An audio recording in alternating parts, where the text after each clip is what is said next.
Elena first noticed the shop on a Tuesday when the rain wouldn't stop. Tucked between a laundromat and a corner deli, the narrow storefront bore a simple wooden sign: "Memories bought and sold." She'd walked this street for 3 years, but somehow the shop felt both ancient and impossibly new. Through the dusty window, she glimpsed shelves lined with glass vials that seemed to shimmer with their own light. The bell chimed as she entered, though she hadn't seen a bell. Behind the counter sat an elderly man with silver hair and eyes like deep water. He looked up from a leather-bound ledger and smiled. "First time?" he asked, his voice carrying the weight of decades. Elena nodded, mesmerized by the vials surrounding her. Each one pulsed with a different color: amber sunsets, ocean blues, the soft pink of spring mornings. "What are they?" she whispered. "Memories," the man said simply. "This one," he lifted a vial glowing like candlelight, "is a grandmother's last Christmas morning. And this, another, swirling with gold, a child's first glimpse of snow." Elena's throat tightened. People sell their memories. Sometimes the weight becomes too much. A first heartbreak that won't heal. The last words of an argument never resolved. I helped them let go. He paused, studying her face. But some come to buy, to fill the spaces where memories should be.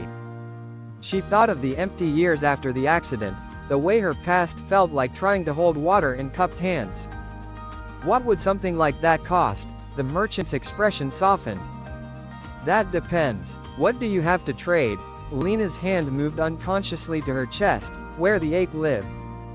The memory of the hospital room, the beeping machines, the choice she'd made. The guilt that colored every sunrise since. I have something, she said quietly. But I'm afraid if I let it go, I'll forget why it mattered.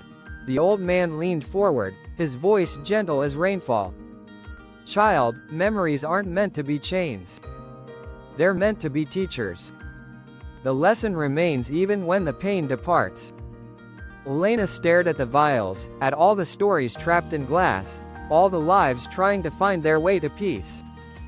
She thought about the weight she'd carried, how it had bent her spine and dimmed her days. How does it work? She asked.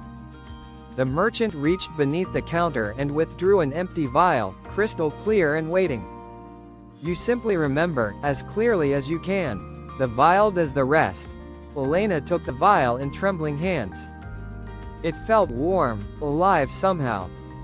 She closed her eyes and let herself return to that October morning, to the decision that had haunted her. But this time, instead of drowning in it, she let herself feel it completely. The love that had motivated her choice, the impossible position, the human frailty of doing the best she could with the information she had. The vial grew heavy with swirling gray light. When she opened her eyes, the merchant was holding another vial, this one filled with the warm gold of summer afternoons. A mother teaching her daughter to bake bread, he explained.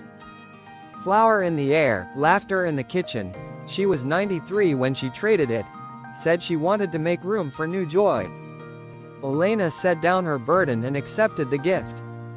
The moment the golden memory touched her consciousness, she gasped. She could smell yeast and vanilla, feel gentle hands guiding hers, hear a voice saying, the secret ingredient is always love, mija. She had never learned to bake bread, had never had a grandmother who spoke Spanish, but somehow this memory felt like coming home to a place she'd always belonged.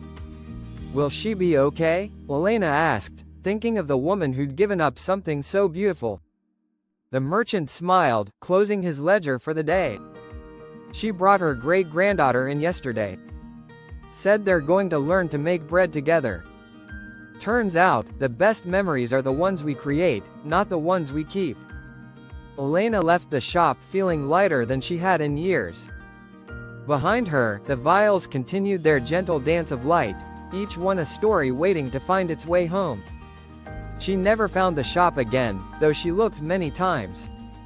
But on quiet Sunday mornings, she baked bread, and in the smell of yeast and the warmth of the kitchen, she understood that some gifts are meant to be passed forward, not held back. The secret ingredient, she learned, really was love.